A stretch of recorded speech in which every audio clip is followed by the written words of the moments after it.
If you're like me and you have a problem keeping up with all the skills that you find in GitHub and the ones you're downloading and installing in Claude Code, in Codex, in ChatGPT, whatever platform you're playing in, I always find myself finding great skills, using them once or twice, and then forgetting they exist. And there's like no good way to look across your skills.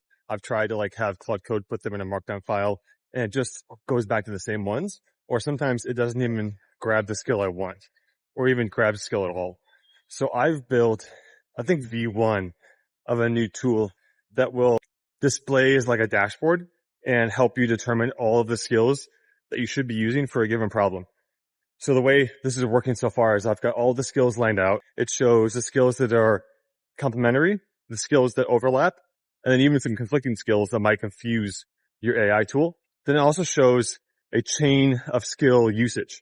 And this is a example of how all the skills you have downloaded would flow together for like web design, building an app, testing your code, whatever it may be. And it shows you the skills that you should use in consecutive uses or chained, and then what options you have on each of those steps. So initially you might have one skill you'd call, and then the next step you'd have like 3 or 4 options of skills you could use for that given challenge or that given need. Before I keep going, is this something that people need? Is this a pain point you find yourself having, that you have 10, 20, 30, in my case, like 95 skills across all of my CLIs and across my AI tools, and I just don't know how to handle them all and wrangle them all in? If this is you, leave a comment. Tell me why this is a problem for you.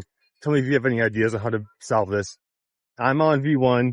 I'll build a new version of this tool, and then I'll send it out to everybody. I'm going to start with my AI community on AI Recess, and then I'll go from there. And yeah, let me know if this is helpful, if this is something you would need to use, and how it needs to look and feel for it to be really useful for you.